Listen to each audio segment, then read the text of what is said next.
All right. So, hello and warm welcome to all of you, coaches, facilitators, space holders, transformation enablers. Thank you for being here today. I know many of us, we register a session really wanting to attend, and then it's only some of us who make it. So, I really thank for all of you who have shown up today. So, let's take a moment to arrive.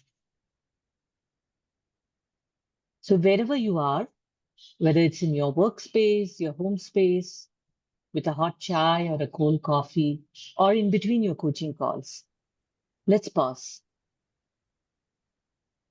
Let's take a deep breath in and out. Let's set down the doing and arrive in the being.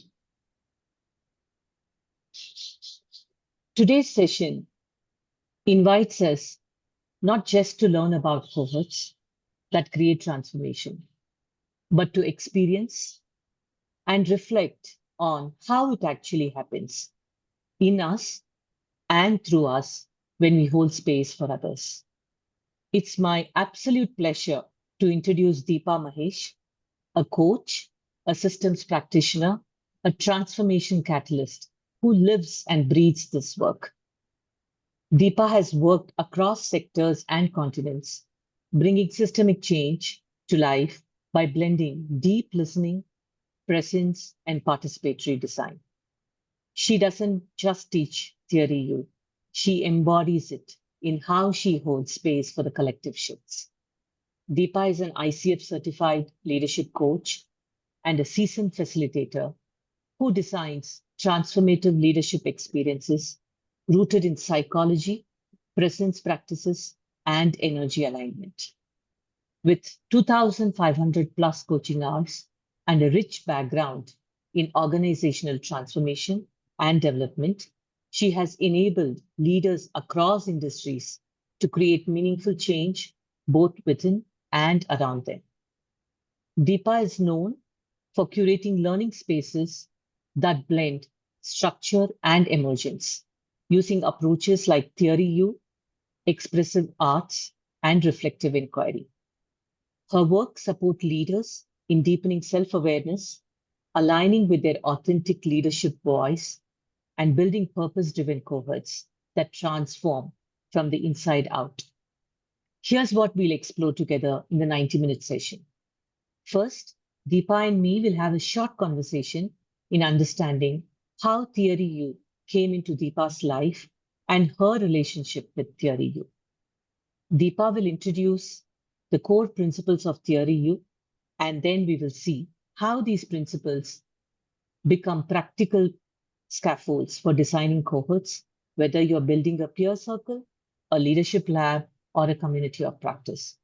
And finally, you will experience this in action with some live cohort design work that brings Theory U to life in real time.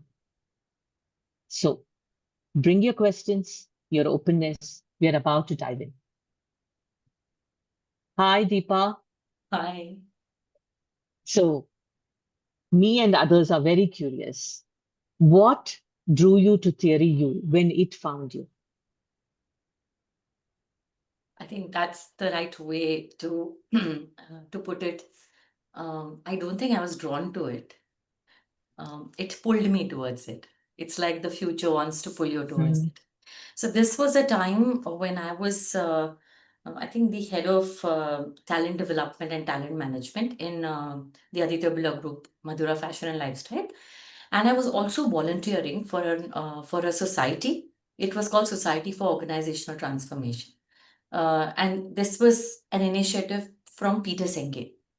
I met Peter Senge's work first, and I loved the fifth discipline, so immersed in it, used to design cohorts and journeys and leadership transformation work in my organization.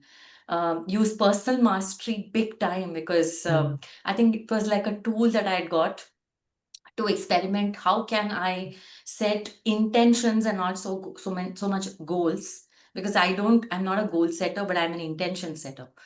And when I was volunteering for that association, I was volunteering as a secretary. So they said that here's an opportunity to experience Otto Sharma's work, whose work builds on Peter Senge's work. And I had to pay half the money, and the society was paying half. And I said, US जाने मिल रहा है तो why not? So for me, it was all that. It was peak winter, and I went there, and that is how I met. I didn't know much about Otto Sharma's work at that time, and it was a 5-day session experiencing Otto himself. Was and more than Otto, another thing about that course was it was not just him, because I generally resist theories. I'm more the experiencer, practitioner, and then I'll layer it with theory. It's always like that. So what I saw was there was somebody called Aravana who was doing embodiment based work on the theory. And I have been an embodiment person for forever. So I thought that would be interesting. So at least the theory will come alive. And that's what drew me to.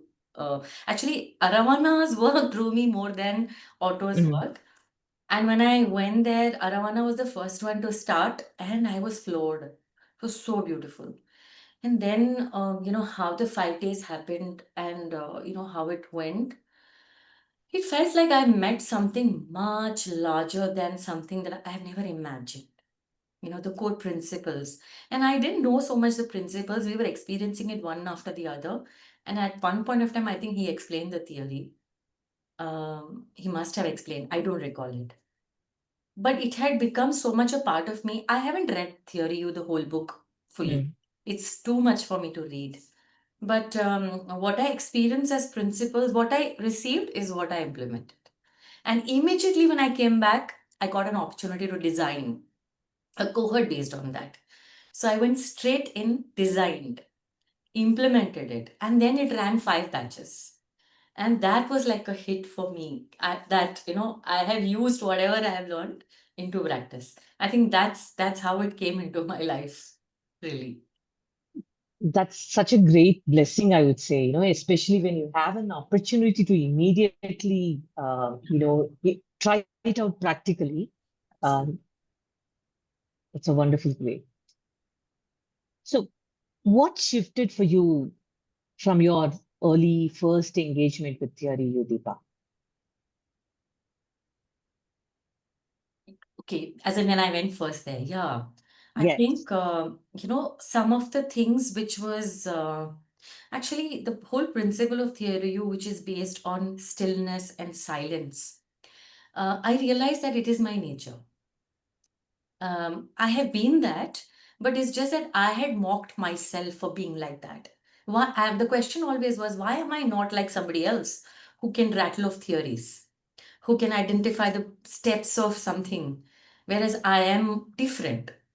And there were steps, but the way it was implemented and I experienced it, it was wonderful. Uh, and I still remember the last activity that we did, which was visioning, and which was from the future coming towards me, and I'm sensing the emergence. That was one moment I remember. I told myself that if my children got a school which is not the schooling that they're doing, like I think they were in an ICSE school at that time. If my children could get something like this, um, uh, it was head, heart, hands, basically. That's the principle, one of the principles of theory yoga. And 2 years later, such a school emerged in my consciousness. And I shifted them. I made both my children repeat in a world of school. And later on, I found out that his principle, the theory of principle, is anchored on anthroposophy, which is the anchor for Waldorf schooling. So, and later on, I also found out that I think his grandparents were into anthroposophy. So he would have got experienced there and immersed himself there. And then this would have emerged to him. And then he teaches it to people. So it felt like what an alignment, what I had seen that time for my children, it happened. And after my children went into a Waldorf school, my life changed because in 2 years of them being in a school, 2 or 3 years, I quit because the teachers gave me the feedback was always on the personality and never on subjects. So the life changed. I quit. I immersed myself into self work, understood how broken I was, and and how I had to shift. Learned so many things to fix myself, and then shifting from there to not fixing but really integrating. So it is like it was an expansion filled life for me after that. Mm. When I listened to you, especially the last bit, what you spoke about, I think when you lived aligned, this head, heart, hand, whatever you're saying, and you said my life expanded. In Yeah. fact, there is a mention in our scriptures, right? They call it Triputi Shuddha, Yeah. right? So when this is aligned, that's when you feel in alignment with the outside and inside as well. Yeah, Beautiful. absolutely. Absolutely. And in anthroposophy or Waldorf, it's hands first, heart Mm, second, head mm, later. So and mm, everything has an age to it. So 0 to 7 is hands, then it's heart. 7 to 14 is heart, and 14 to 21 is head. And my children, especially my older one, he had an experience of going through this. And today, the way he has come out, he's 20 now. And I'm so glad that they got this kind of a schooling. And mm. no regrets. I'll repeat the same. Awesome. So, how has your relationship with theory you evolved over the years now? Yeah, this is a very interesting thing because only when I was preparing for this, and last time when we spoke also, and lately I'd given the masterclass to the MCC, uh, Shree's MCC cohort. He's when I realized that I don't know, dekte when theory has become a part of my life. I don't think it is conscious, but unconsciously, I think I've picked up the principles. So when I got to really reflect how am I living theory, oh my God, I mean, it was such a conscious moment for me that every principle I'm living, I just didn't know, I didn't have vocabulary for it. Now, this is the problem with people like me who experience first and then match theory, that we don't know that the transformation has happened, but we still in an old narrative. So I could change my narrative to feel so confident, especially in the last 1 month. And today, when I'm here, honestly, folks, it's not that I know everything about it, but I think I'm just going to share the cohort I did in in those years. I don't even remember which year now. Those years till the latest one which I did last month, yeah, July, where I have used it, and it was so unconscious because it has become like very unconscious, and I'm very competent at it. Like the levels of knowing we know, na. So it just comes very naturally to me now, and I swear by it. Like stillness, silence, imagery, sensing in the body, presence is my nature. So even if somebody tells me, if even in a coaching conversation, when the client is saying something, if I get an image and my consciousness is telling me to share it, I will listen to it. I mean, even if theory says not to do it, I will listen to it because I feel my consciousness is the truth. And that gives me the confidence that I don't need anything more. I have been chasing this and that for several years. But today I feel complete. So that is how the last 1 month or 1.5 months has allowed me to integrate the shifts that have happened because of Theory U. And I can't be more thankful to Otto. He doesn't even know that I'm talking Yeah. about his work. I think the way I see it, since I also know you, I think I think you invited coaching, you allowed, if you need to use that language, it emerged for you, even including your entry into coaching. Absolutely right. Because you Because, embody all this, I yes, think it's but natural for you to start coaching. yes. And before a coach, I was a therapist. So I had a flourishing therapy business. It was wonderful. I mean, several clients. I had a beautiful space. It was an art therapy center, and every day I would wake up and I would want to go to that space because there's so much of arts and color, and I'm all about being alive and life. So it gave me the feeling of the warmth and the slowing down, both that space. But I started feeling that what is calling me is the future, which is coaching. I did not know all of this. If I look at the past, present, future continuum, I was going from present to past, and that stopped being meaningful to me after a point of time. Today, I know why. I didn't know that coaching was calling me. I didn't know it was coaching. And every time I have wanted something, or wherever my attention has gone, something has come. And if I learn something, every time I got an assignment lined up already. And it's like I did the first foray in coaching was positive psychology coaching. I learned it 3 months or something like that. And I came out and I said, no, I have to implement it. So I did my project and all of that. I got the certificate. And there was one company which had laid off 100 people, and they deployed 3 coaches as their outplacement services. I was one of them. So I got to coach 50 people, and they had a choice whom to select. 50 people selected me.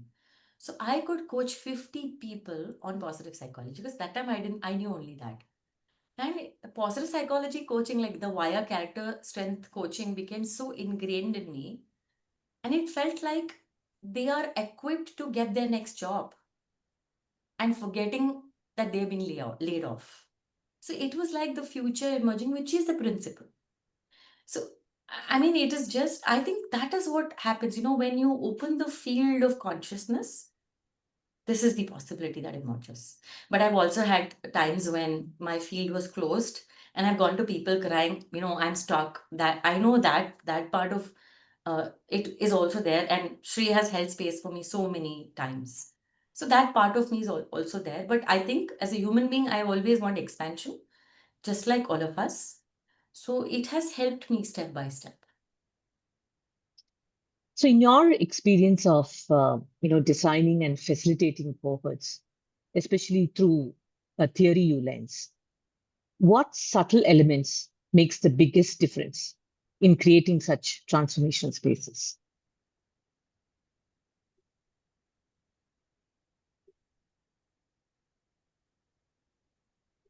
Pause. I have, for me, just the pause and not rush into anything. Um, that has created the difference. Pause and inviting and trusting that this, what has come into my kitty, trusting that. This is the biggest thing. The second thing in theory you is about knowing what are the voices that block you. He talks about 3 voices: VOC, voice of judgment, VOJ; VOF, voice of fear; and voice of cynicism, which is VOC. So because I was part of the Society for Organizational Learning, they were my mentors, because I was just getting into it, but they have been immersed in Peter Senge and Otto Sharma's work for long. So what they told me is, we'll mentor you. And they knew that my consciousness was not open, but I'm a learner. So they said, I'll mentor you. What you need to do is every day write down all the VOJ, VOF, VOCs in your life. And I had an Excel file open. In a day, I used to have 60, 80 thoughts. Yeah. And I've written everything, and then I've categorized, and I've looked at how many, what VOFs. And then they told me to categorize it for VOJ for self, VOJ for family, VOJ for system, VOJ for, as a 4 or 5 categories. I don't recall now. So I had to do that kind of ticking. And then I got to know that I never have my voices, negative voices for system.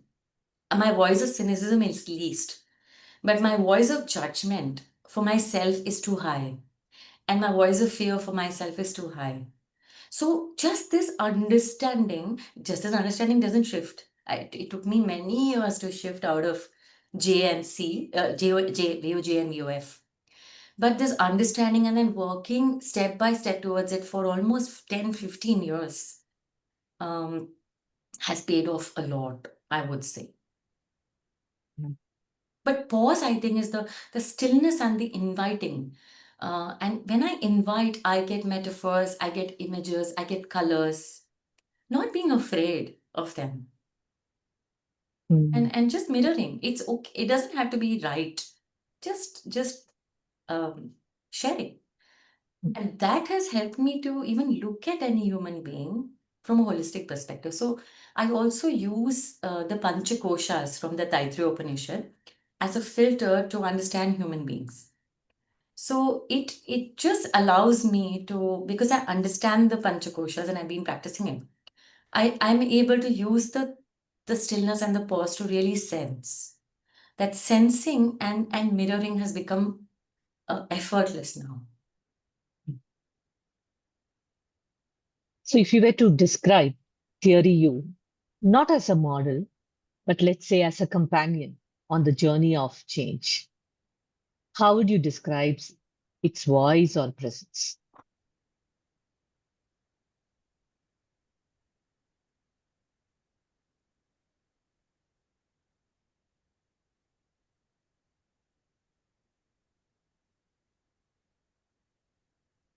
A gesture is coming to me, and I'm going to share that.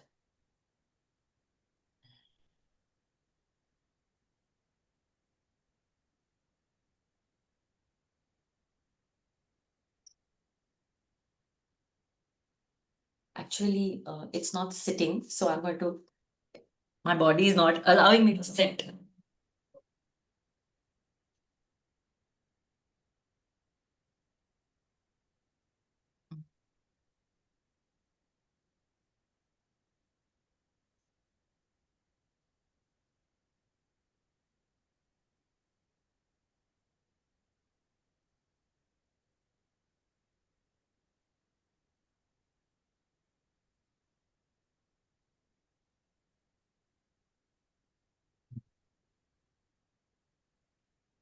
I'm sure people are making their own connections to the gestures, but it would be lovely if you can say what did that mean to you.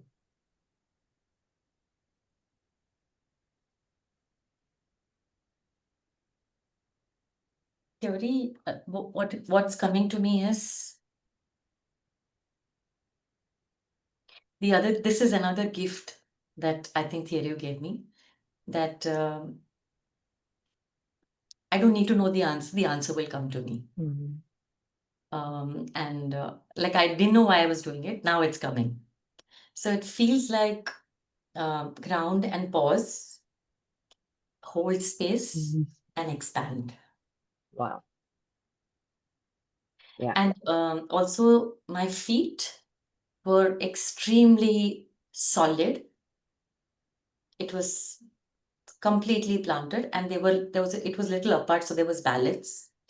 And when I am expanding, my eyes are, I'm not tipping off. My eyes are at the horizon, at the distance. So I have the whole perspective. Wonderful. I think that's a sense I had when you did that. Oh, okay, yeah. Yeah. I'm sure all of them are curious. Okay, Sudha and Deepa, you've been talking about theory you. What is this theory you? I think it's time that you kind of explain what is theory you in theory and in your experience. Over to you, Deepa.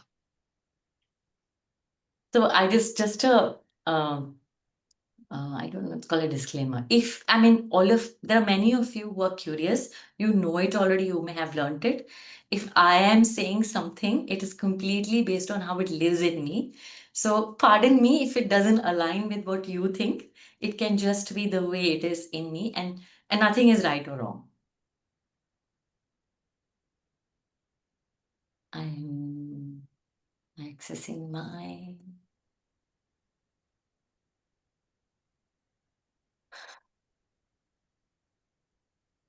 yeah,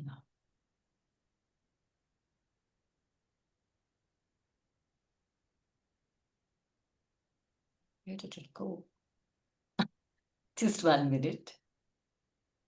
It was right here.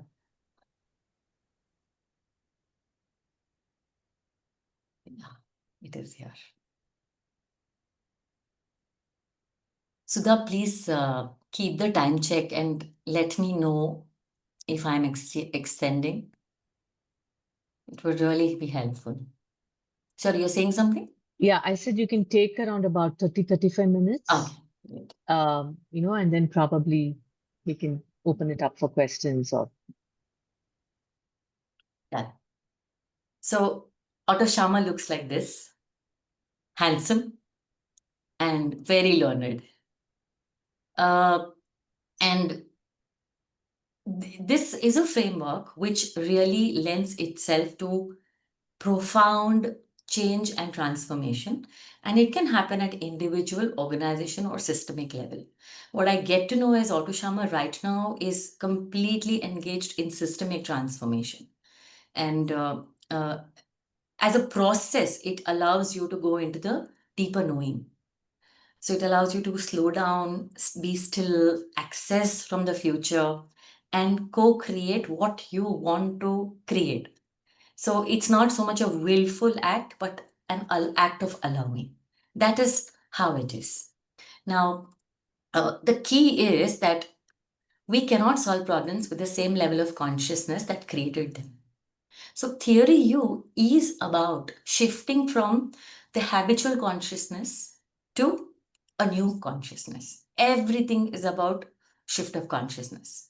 And when I articulated this, is when I realized that my purpose statement is to uh, enhance human consciousness.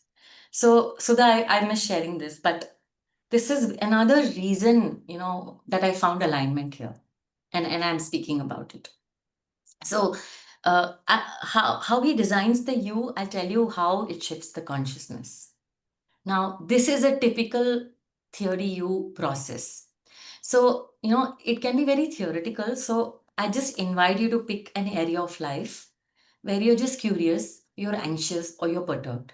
Just pick anything and then listen to this so that you can apply and you can ask those questions to yourself. I'm just going to pause for 1 minute.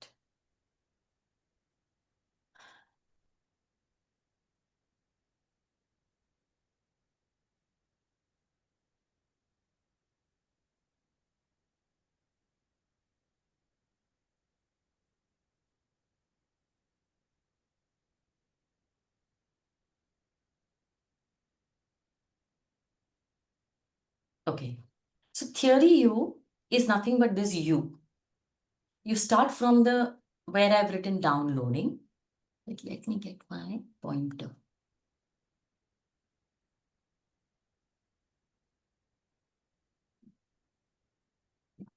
It starts from here and it goes down to here and then it goes up to here. You can see the arrow. So it starts with looking at what is happening currently in that area of your life that you picked. Yeah, that I am just going with my habitual thought patterns and I'm not truly observing what is happening. So, because there is a past pattern already there, I'm used to it, and that is that past pattern consciousness.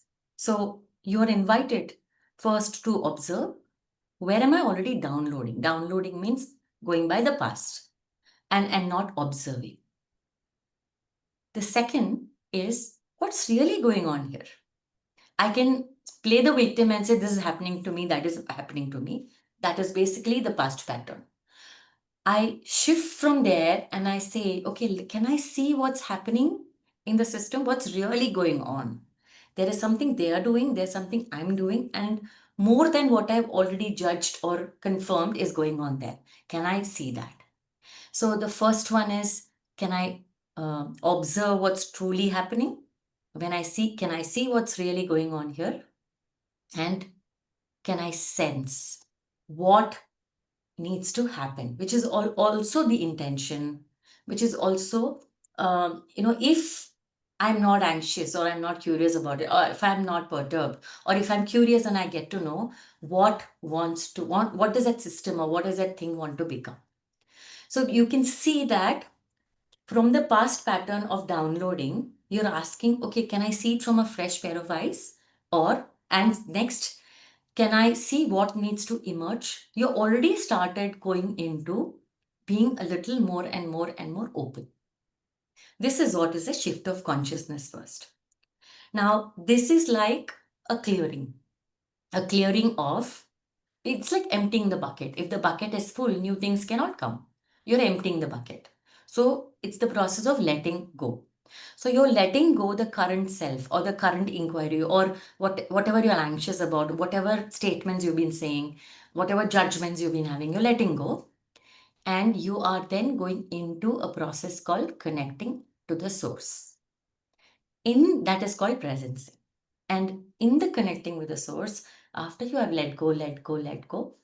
Like, for example, when Sudha asked me the question, that is, how does it live? If there is a metaphor or something, I forgot the question, but when she asked me, I could pick an answer based on what I had come prepared with. Yeah. Now, that would be downloading. So when she asked me, I had to quickly go through this right side, left side of the U. What the system wants to become means, what is the answer that needs to come through me at this point of time? At this point of time. Tomorrow she asks me, maybe something else will come because it's not a rehearsed answer. And then I go to presencing. Presencing is connecting to the source. Now, source can be source of you, source of this energy field, and just source of the core of your being. And this is a point of stillness. So if you realize that whenever she asks me, there is a pause. And most of the questions were, she had told me she's going to ask, we had discussed. Last two questions were not something we discussed. But I still would pause, and because we are connecting to the present moment, we are connecting to the source, and from there an answer comes. Now, the answer can come as a statement, like as a metaphor, as a gesture, as a movement, anything. That's presence.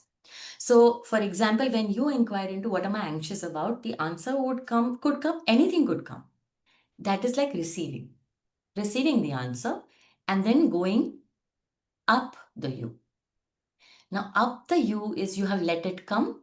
Now you have to crystallize it. What does it mean? So she asked me, can you tell me what it means? I was crystallizing. I was giving it words. Yeah.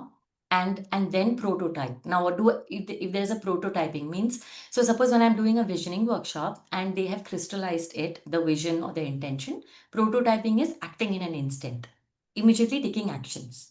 Prototyping means taking action. So if you've got, why are you anxious? What's making you anxious? Prototyping could be talking to that person or, telling them this is the inquiry I had and this is what, is coming to me. And creating, the next one is creating is how can you make it a habit or a practice or apply it in different places. Like, for example, when I used to be a dance therapist and a movement therapist, one of the questions that my dance movement therapist teacher used to ask, and I used to ask was, okay, you have discovered this. In which other area of your life can you see its application? And when Tripura used to ask the question, and Tripura Kashyap was my teacher, and when she used to ask the question, and people in groups used to tell that, it was so empowering because they had got that answer, they had prototyped it in one situation, but then it can be applied to many situations, and that is what creates a sustained transformation, and the being changes. So from that is what is creating. So you have let go the current self, you have gone into the deep presencing, and then you have come out and created a future self. And it's an ongoing process. For every issue in your life, for everything, you can keep creating this. So this is the theory you process. Okay, simply put. And this is what we did in the workshop for 5 days. Step by step. And then I created another workshop for 3 days in my organization based on just this. We will take questions in the end, so that I'm not missing on time. Now, and if you have any question, you can type it, and then we'll pick that later. Okay, so these are the questions for it. Yeah, what am I being called to do? What's that one bold step I can take? And what rituals can help me for it to take root? Or how can I apply it in other areas of my life? So these are the kind of questions. Now, there are a few principles here, and I'm going to quickly run through them. One of the principle that was taught to us was that energy follows attention. Wherever you place your attention, your energy goes there. And this I found very, very true in anthroposophy, on which Otto Scharmer's work is based. There are lots of forays in anthroposophy. One is Waldorf in education. In psychology, its foray is into biography work. So, because I'm this curious person, I did a 3-year certification in biography work. In dance and movement, it has its foray called eurythmy. And I did an 8-year certification in that because I just felt like the principles of anthroposophy were so true to the whole being, which is the head, hands, heart, that it felt like it is a shift of consciousness that they're talking about. So when I talk about biography work enables you, and some of you would have experienced it with me or elsewhere.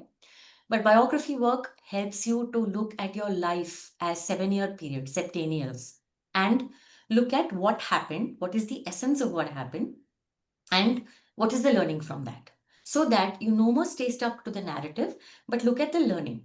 So there are numerous examples where people have done biography work with me, and I've held space for them, and what kept what kept coming as a victim card or feeling angry about the moment the consciousness changes to it was meant to be that way only. And why did that happen to me at that time? Because of which I became something else 10 years from then. So when the attention changes, the energy flows in that direction, and from stuckness, you come to empowerment. And even if you see the drama triangle and the empowerment triangle in TA, it's the same principle. You focus on the drama triangle, your energy stays stuck there. You immediately shift to the empowerment triangle, your energy follows there. So this is the biggest and the most simplest technique actually, that they say that from this perspective, expand your field. Don't just be here, expand it. When the field expands, the way you look at things will change. One of the reason why coaches come to you is also for this actually. So you are already doing it. As coaches and facilitators, we all the time do this. The I can see a few nods, so I think there's resonance. The other principle, is this whole theory of listening. And this is my favorite. There is, Oscar Trimboli also has 5 levels of listening, which is fairly new in my life. But this deeper levels of listening, Otto made us do exercises. And we did the first level is downloading, which is not listening at all, which is knowing from habits or whatever I know about myself, about you, and about the system. The second level is factual listening. Now, if you say a transactional level of coaching is factual listening, and that's fine too. The next level is empathic listening. So this is listening to the emotional connection, what is happening between you and the system, you and the client, and it's about tuning to the feelings of the person and the feelings and therefore the energy. The fourth level of listening is the generative listening. How much ever I tell you what the word means, you will not be able to understand until you experience it. And we went through processes for generative listening, and generative listening is almost like what when I replied to Sudha. Generative listening is about what wants to emerge in that point in time. The future coming into the present. Okay, tomorrow she asks me, it can be different. So you are connecting to the whole question or the whole thing and then responding from a depth. And generative listening is listening from source, which is nothing but presencing. So you can really reflect on in different contexts. Where am I operating from? Is it from downloading? And children will tell us, Amma, you're not listening only. My son has told me, you're not listening to me only. At that time, I was downloading. And children are ruthless. They will just tell you if there's an open space between. Um, and all these levels are important, but for presencing to really happen from that space, generative listening is a gift. And we did a process called case clinics where we practice generative listening. Oh my God. I mean, I still remember. So somebody would give a case, and we all have to go into presencing and pick up solutions for that particular case that the person has shared. And I will give like a metaphor of something. I still remember the metaphor that somebody gave me. They said that a horse running at X speed. And in my professional life, that's exactly what I was doing. There was no pause in my life. And these three people who are giving me, they don't know me at all. And we were 160, 170 people. So some random three people together. So you don't need to know content at all, which is exactly what we do in coaching and facilitation, especially neutral content facilitation is about generative listening. So this is at the core, of theory, which is generative listening. And generative listening has shifted my life, especially with respect to my children. It's amazing the experience I have with them and the sensing I have, the data I have. They may not share everything, but I know the data. I know data enough for me to act. Uh, so another principle that Otto says is that there are three inner instruments that you need to cultivate: have an open mind, open heart, and open will. Because if you have to uh, remove the judgments and the downloading, you need to have an open mind. You can't come with the same mind and look at it afresh. You need to have an open heart. I need to be able to relate to you, not from the already always knowing, but from a different space of what is happening in this moment. Okay, and sometimes you may see that when you meet your coachee, session after session, one particular time you may sense that something is not okay energetically. Like either you see something on the face, or something is happening, or they've lost a lot of weight. Okay, because you're relating to them from not this role holder perspective who has come to meet a goal, but you're operating from open mind, open heart, and then you ask that question. What's happening in your current context?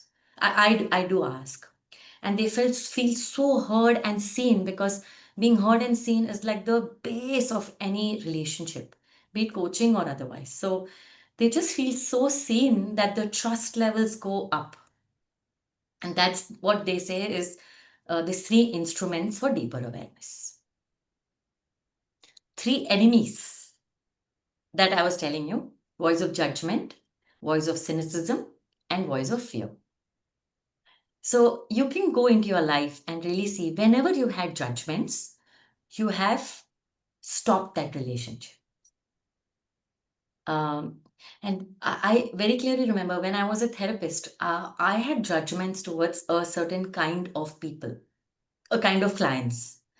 And it is because I had my own trauma, which I had not resolved, and because of which, I had judgments. The judgment was towards me, but I was projecting it on them. And that is when I realized that I cannot take such clients till I come out of it. So, anytime you're in a facilitation relationship or whatever, voice of judgments will be there. So, this is an enemy. If voice of judgment is there, then open mind cannot happen. Voice of cynicism. If you have voice of cynicism, this Narendra Modi is like that. This client is like that. If he's from this company is like that. You are closed doors, which means open heart is not possible. You can't relate to him or her from this current present moment. And finally, VOF, which is voice of fear. Fear for yourself, for the other, whatever. That is again a deadly enemy. These are the three enemies. So you can identify. This is what I was telling Sudha, that I had identified. Now we all have patterns. Like I said, my pattern is VOJ and VOF are very high. So the pattern over the over 20 years has not changed. Okay, my voice of fear is the highest. But if it was 100 in the past, now it is 10%. Because I worked on it, but the pattern still remains. So we are not saying that the pattern will go, but it can stop being an interference and an enemy in the process. That's all I'm saying.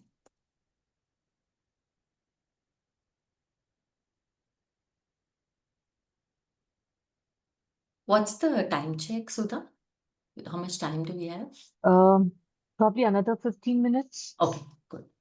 So when I was reflecting on this theme, I felt like to bring this distinction. I mean, I did it for myself. Maybe it might help you.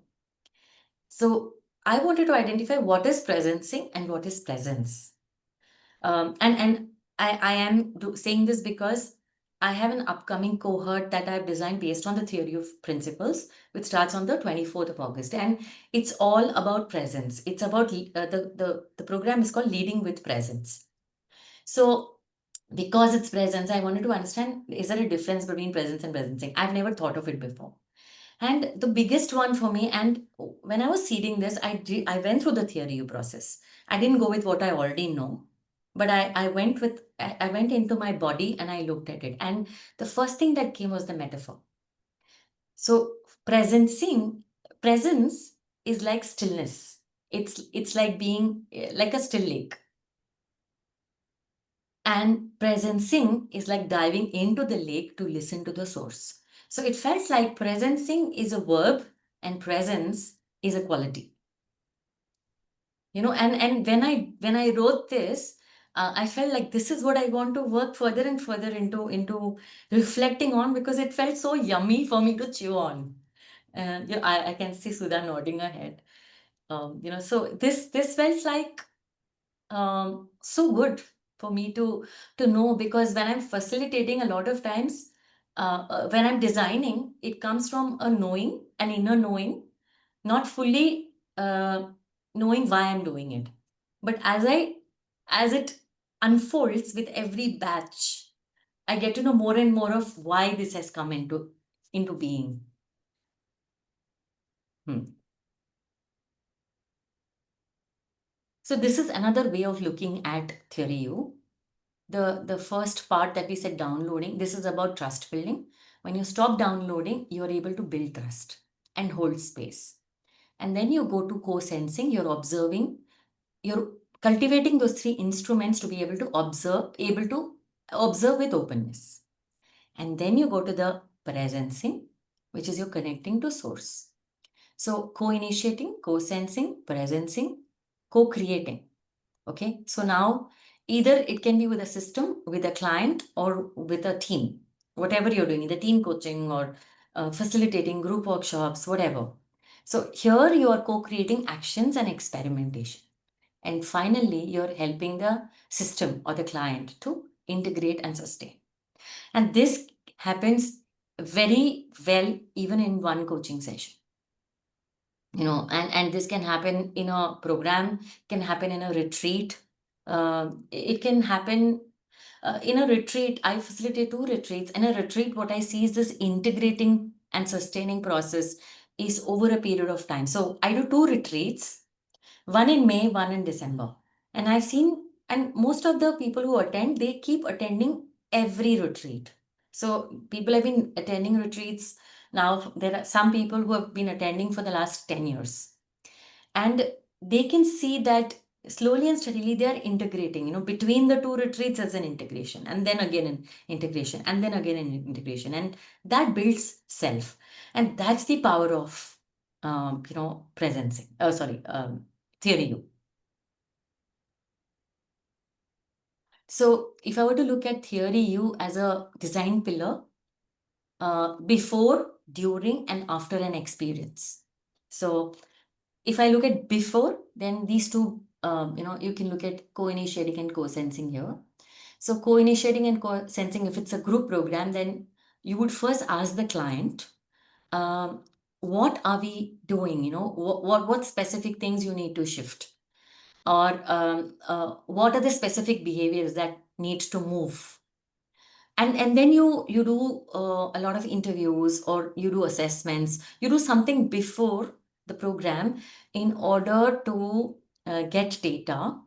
You get data, but you then leave the data to design from an open space.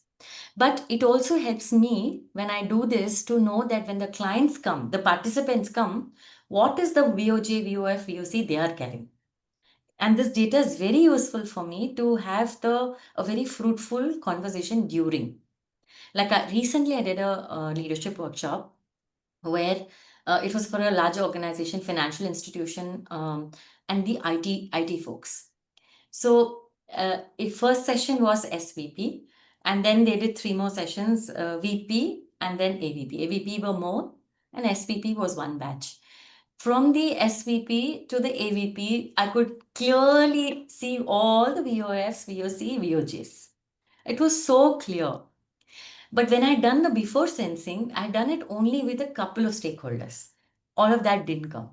And then I made a note and I sent it to the stakeholders saying this is what it has come in the discussions. Content was there, but there are other systemic things which come out, and that's the wonderful beauty of theory. All systemic issues keep coming up because of the voices that you can hear from participants during the session. Co-initiating, co-sensing, presencing, and co-creating, all of this can happen over a period of time. Okay, so when my first thing I do is, what do you want to achieve in these 2 days? Okay, and I do it either with cards or with any method. And then we agree on the ways of working, the wows. That is basically co-initiating and co-sensing. So if I have a thing that this guy is going to check the mobile, we have already said group norms, no mobile checking. So we have enabled the clients or the participants to drop all the voices to get into the session. That is what we do first. And then the design works, the design takes over. Presencing in corporate workshops happens to a certain level. But if it was my own cohort design, it happens far more. And then co-creating is basically what actions are you going to take. So that is during the session they commit, and after also, because you have to sustain the transformation.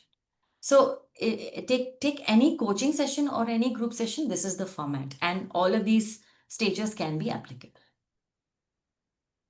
Sometimes I also design a follow-up after 6 months. And I'll show you in one of the design what I had done. So for me, designing is one thing, but living is another thing. So designing is the doing part, and living theory is the being part for me. And these are some of the ways I live it. Before every session, I really tune into my energy. Even before this conversation, I have tuned into my VOJ, my VOF, my VOC, and I have grounded myself. And that's what you may be doing it before a session as well, a coaching session or any session. The energetic alignment practices, I've installed energetic alignment practices, grounding practices, rest, sleep is another grounding practice for me. The other thing which is very important for me is connecting with the divine. Because there is me, there is the client, there is my design, and there is something far more which theory you has taught me. That in that presencing, actually I'm absent. And there is some larger thing that takes over. So I have learned to tune to that larger. And that's a very, very big aspect for me. One can say that, are you absolving yourself of the responsibility? No, but I don't need to take every responsibility. All of us are equally responsible, and the divine is also responsible. And I have seen this works for me all the time. So now that's a practice for me. And deep listening. It's again a way of being and living, being generative. Generative is my son makes fun of me. He says, "Don't be spiritual." But and he thinks I'm using spiritual words, but that is what I think. Now he's getting around, and now he knows this is how I am. Either he thinks कि इसका कुछ नहीं हो सकता है, या he's accepted. and open mind, open heart, open will. I actually practice it with a lot of somatic practices. So I use embodiment a lot in my daily life and work. And eurythmy as a practice, anthroposophy's eurythmy has really helped me to tune into body's intelligence. So therefore, it's quite easy for me to use the theory you process as a flow. In design, in fact, I have to really recall which step I have used of the flow of the theory. It just comes, and I'm always sensing, and it's a way of life, is what I've understood now. And some examples, this is one cohort design I did in 2010, 12, during that time, in Madura Fashion and Lifestyle. This was basically for those people who had about 10 plus years of experience, 10, 12, uh, manager and above, and who were experiencing a midlife, mid-career crisis. So we called it Career Lab, we branded it, okay, and because I wanted people to have a buy-in. I got another co-facilitator who was a line manager, and we co-facilitated it because I'm HR. It may look like HR's agenda, but that was, again, all of this was from deep sensing that I understood. So the design was, we did the story of life first.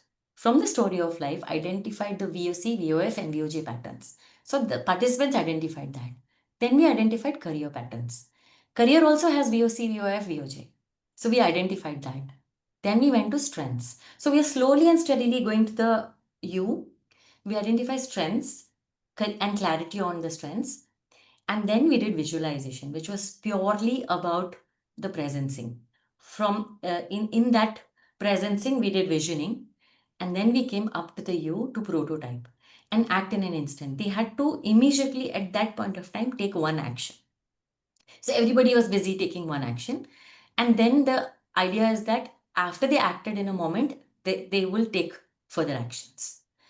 And after 6 months, we call the group back and we use the case connect process, which is what I told you, three people together, and you bring one problem, which is either VOC, VOF, VOJ, that you couldn't solve in these 6 months. And we will work on that using the case clinic process. This was a hit. And I'm so proud of this intervention that, I feel like this will be my pet project forever, because I think from this whole design of Career Lab, giving the name to everything was using the theory of process. So this is one example. The second example is Purnatva. This is a cohort that honestly, it's a journey of 10 years, which manifested in 2003. I think I could not manifest it because I could not go past the downloading. I could not go past who will come for my cohort. What do I have that people will come to me and not somebody else? I just couldn't get over my voices. So 10 years it stayed in me, the flame was burning until I attended a shadow lab with my teacher, and there something broke and the voices stopped, the stillness came. And in that moment, I committed to him that in 7 days, I'm going to launch it. In the 7 days, I used the process of the REU to get the name. The name was through that process, Purnatva. And later on, after two cohorts, is when it came to me that I must trademark it. So this the fourth cohort is running now. It just started last week, and even the all the modules, each module is a theory, and the whole module is also a theory. Okay, and I mean it will take a long time to explain, but this all is based on those principles. The third cohort example is leading with presence.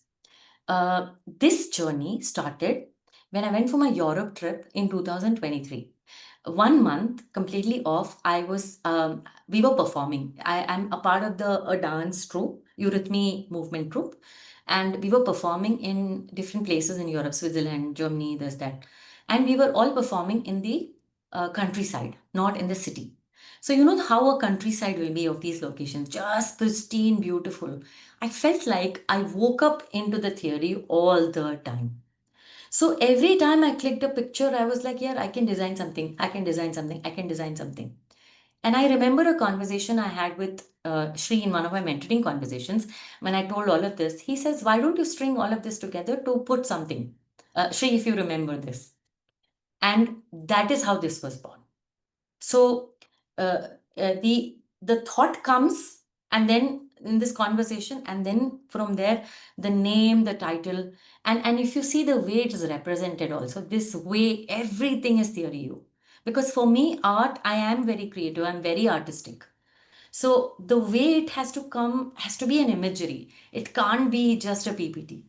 So, and it started, if you see this, owning the essence of your name, personal storytelling, all these are modalities that I have practiced in my life for years, which is now coming to fruition. And these are reflective practices, and this is a holding space journey. So we clear the energy, all the voices are dropped in reflective practices, and then we go to presencing, and then we go up through the holding space. Yeah. So this is completely based on that principle. And I invite you, if you are really interested to know more, I invite you, because this journey begins on the 24th of August. And it will have 8 to 10 participants. And each of these, it's a 2-hour session. Each of these packs. So 11 sessions, 11 weeks, and we use multiple modalities, not just one. This is the last workshop I'm going to talk about. This is a corporate workshop where the name of the workshop is called Leaders Track Building a Culture, and this was basically for the financial institution. And I'm just going to give you one example. Building culture, when I interviewed people, I felt like this is a very motherhood statement. We had to go to what will shift the needle. After doing a lot of interviews, I shortlisted on the topics. And after shortlisting on the topics, the first, and nobody gave me topic of trusted leadership. But I chose this because I felt this is the foundation of dropping the voices for each and every other module, especially for stakeholder management. For them, stakeholder management was the biggest module, and I spent a lot many hours, in stakeholder management. But for each of the module, I used U process. So the whole thing was also a U, and each module was a U. In trusted leadership, I'm just giving you an example. We first looked at what does it mean. I used the appreciative inquiry method and what erodes trust. So we used this to figure out what are the voices they have about what is not trust. And then we went to observing when you have displayed trust. And then presencing, of sharing what is coming to you, etc. And then going up the you to take actions to enhance the trust quotient. If I clearly go straight to trust quotient and actions, they will say, I mean, I am displaying trust. What is the problem? I've been in this organization. I'm an SPP. They'll go with already always knowing downloading. Because we did this process, they could really be open to the fact that, yes, there are some things I can do better and let me take. And I have to tell you, one leader, after 1.5 months, he messaged me. This happened in April. And then the subsequent programs happened in July. The one who did April, around June, he messaged me saying that, Deepa, you talked about the trust quotient, and he asked me a question that he had. It was so amazing because he had taken my number from HR. He messaged me because it was living in him. So, what are the chances that this becomes a sustained transformation? High chances. So, I was very happy with the way I visualized and the way it happened, including stakeholder management. Even if you see stakeholder management, again, I we all know that stakeholder management has got the power interest grid, which everyone knows. But we don't talk about, you plot them in the grid, but then can you go deeper into what is a stakeholder's persona? What do they want? What is their need? What is their fear because of which they could say no? Can you prepare based on that? So you're going to the deep of the you of that opposite person and knowing their voices, their fears, their judgments, and preparing. The participant said, "This is a lot of work. I hardly have time." I said, if you say that if you don't have time, then you will go back to already always how you are doing, you will go back to it. So that made them think, okay, let me take just one thing and know the stakeholders persona and look at it differently. So this is the advantage. of using principles from Theory U to do the same content differently. And I enjoyed it. I enjoyed it thoroughly. They had signed up for one session and then they realized the advantage of everybody speaking the same language. So they did 3 more and covered SVP to AVP, which was about 80 odd people. So it was a whole systemic change and not just one level. And that was the advantage. And of course, I earned money. So I'm happy in the process. Yeah. I think this is my Deepa, last. a time check. I'm done. Yeah. Great.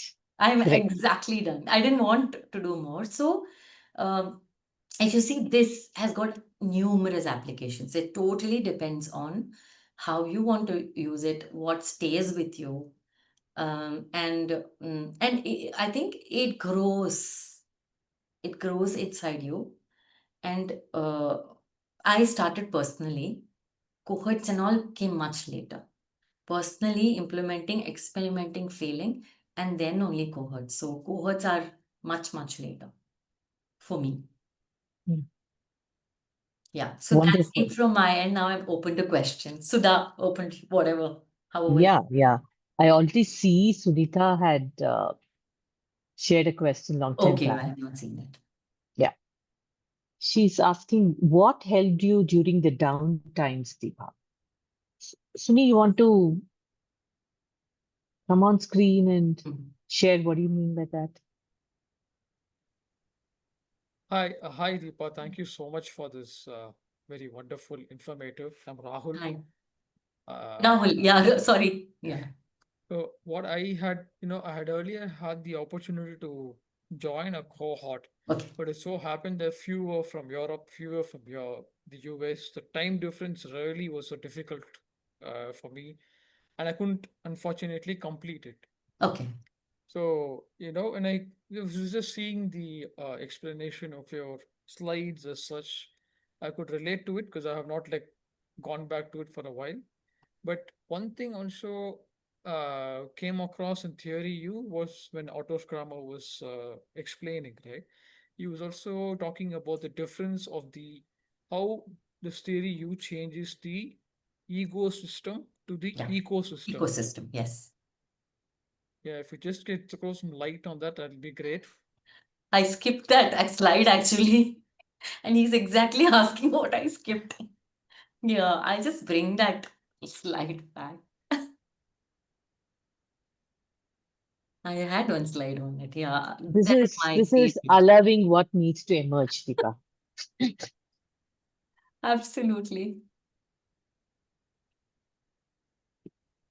So, I mean, I just picked. I have it elsewhere, the detailed one, but the ego system is basically about what is habitual. Ego, what is role based? What is already I know about myself? What do I come with? That is the ecosystem. And an example here would be that when I do a corporate workshop, even the recent one I did 2 weeks ago for a startup, I booked a venue where hum sab, we were sitting on gadis. So they had to leave their chappals outside, leave the ecosystem outside, and come into the ecosystem that wants to emerge at that point of time. This is an example. Yeah, and they felt it was cool, but there was so much depth in it, and they were all grounded. So it was in this resort called Our Native Village, and even the people who organized it, they said we have never seen something like this. So the ecosystem is habitual; it just grips you. It just comes. It just slips in. And for emergence and presence to really happen, you need to look at what wants to emerge from this ecosystem that is present, the 12 members of that startup who are present at this point of time. And the other thing that we do is always having group norms. We call it ways of working. So in the ways of working, one of the ways of working is we are all equal, which is why we are sitting, and they were sitting in a U, almost a circle. I would kind of close it. So it's like we're all equal. We may have roles outside, but we have decided to step in and we are all equal. And the seniors say that, so it's a group now, we are equal, everybody has a voice. So we are looking at from the emergence of what needs to emerge. And you will not believe it, in that workshop, the seniors, the two founders, were taking pictures of everything that their team was generating. They couldn't have thought all this. And that is the difference between the ecosystem and the ecosystem emergence. Okay. The other in coaching, what I have seen when I've seen the shift is, see, when a coachee comes, I am a coach and they are a coachee. That exists. But when I'm listening to the coachee and I'm mirroring, or I'm also from presencing, offering an image, yeah, it has huge possibility of them looking beyond the ecosystem to the ecosystem. Now, you may say it is coach led, but I don't see it that way. I see it from presencing perspective. It is from presencing. So I don't think it is coach led. And this is my strong perspective. It has always worked. But if it is coach led, if I'm stuck to that image and they have to deliberate on it, I'm not stuck to it. So this is the principle. Thanks, Deepa. Thanks. And please let me know when your next workshop is. I would love to join. Yeah, Rahul, sure. Absolutely. Deepa, would you like to probably talk a little more about the upcoming August 24th? Uh, what is this about? And Okay. you did mention about, 11 sessions, 2 hours. Is it Sure, virtual, in person? I think that didn't come out clearly. Sure. I'm just going to share my screen and share the brochure. So this is the program. It's called Leading with Presence. And the first time I designed this brochure, the first cohort, they were all pictures from my Europe trip, because that was the inspiration. This is the third cohort, and when I again was sitting for this emerged, the iceberg emerged.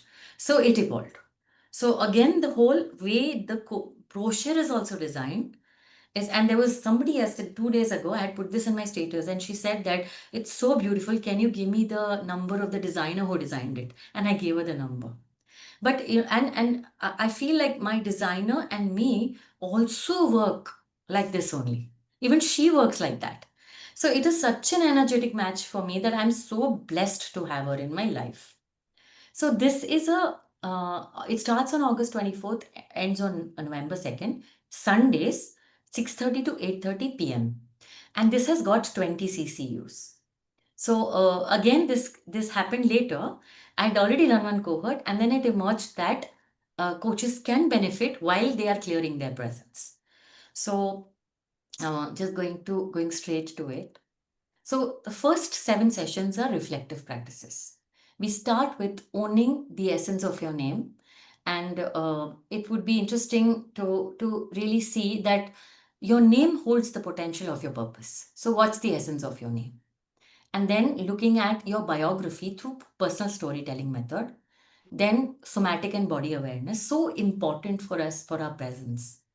And then we do eurythmy, a short 2 hour module, but you will experience the power of eurythmy here.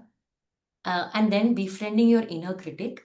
This is using clay and visual arts. The next is center and periphery using the mandala. Mandala gives that possibility to, when I'm thrown, when I'm not present, I'm in the periphery, how to come to the center. That's what it is about. And finally, guided journaling. So once you do this presence, you are able to feel your presence and then go to holding space for self and to others. So again, deeper self-awareness using many practices, and then creating a safe space. What is safe space? How do you create a safe space? And then going to deep listening, and here you will practice generative listening. So for me, because I love generative listening, I didn't want to go to 1 to 3, and this 2 hours totally you will practice generative listening. That is the third module. And the final one is boundaries. If you see, even ICF competencies has boundaries, and they've said what is allowed, what is not allowed. But How do you set energetic boundaries? What are boundaries? Why? What are your kind of boundaries and how are boundaries formed? That's what we'll explore in the boundary session. And then that's the closure. So these are the 11 modules using different instrument, different types, different modalities.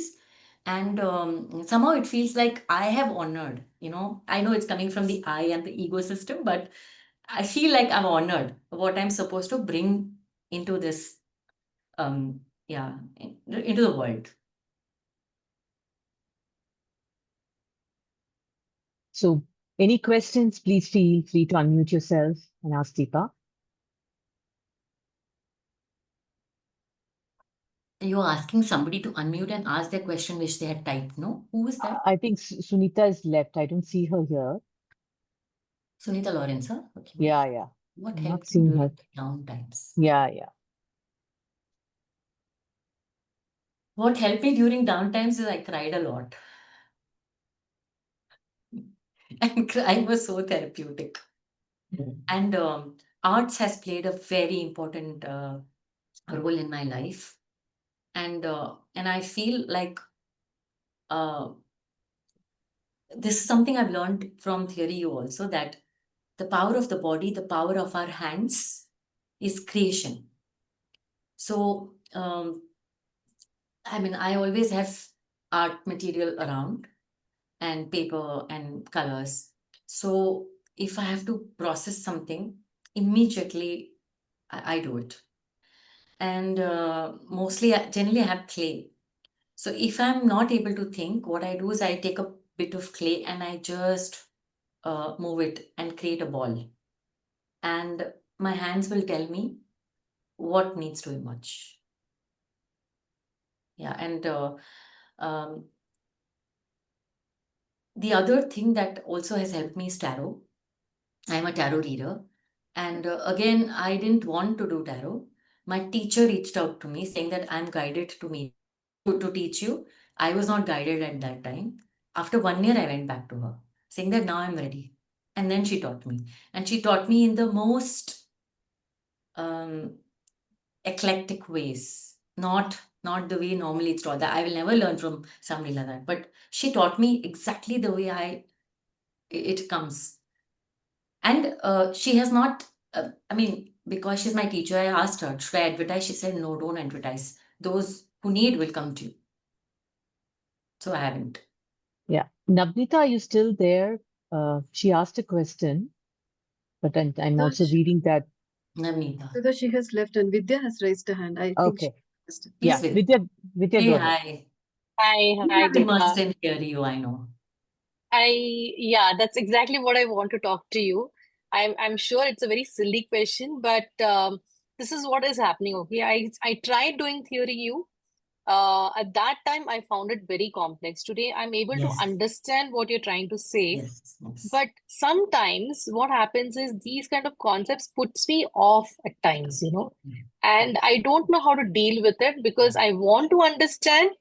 Yeah. But when I see a complex structure coming in front of me, I'm like, no, this is not Yes, something that I would want to do. absolutely. It's very complex. So Actually, it is complex.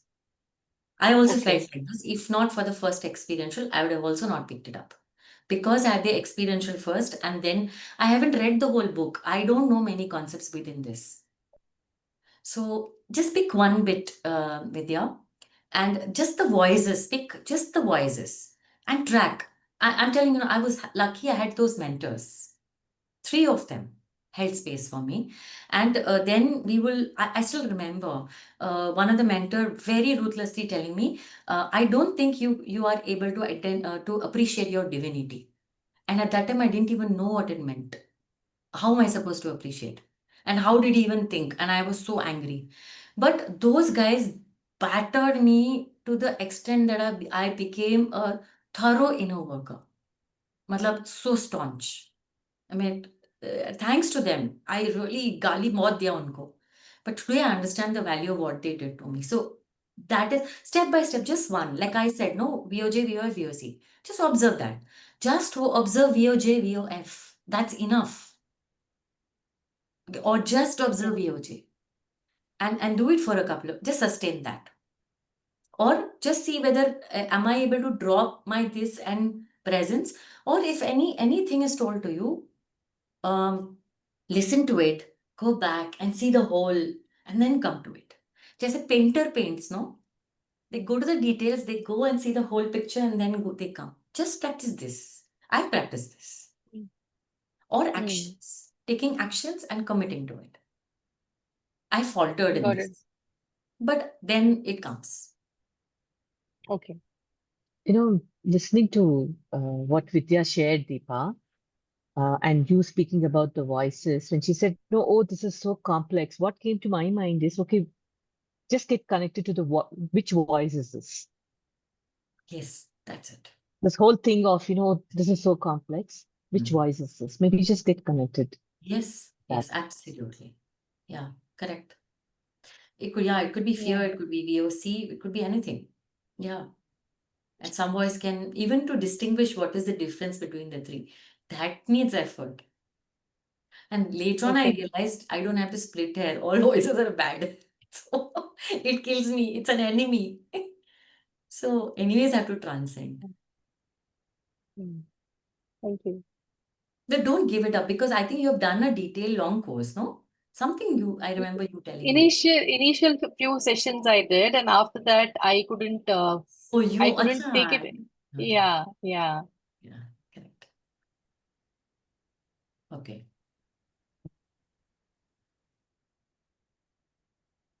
I tried to simplify it, but I understand when you say it, that it is Yeah. complicated. Maybe Yeah, it's the way Rajneesh. we learn. Yeah, okay. Rajneesh has raised his hands. Yes, Yeah. Rajneesh. Yeah, good evening and thank you, Deepa. You have covered a lot of material. Of course, the context is theory U.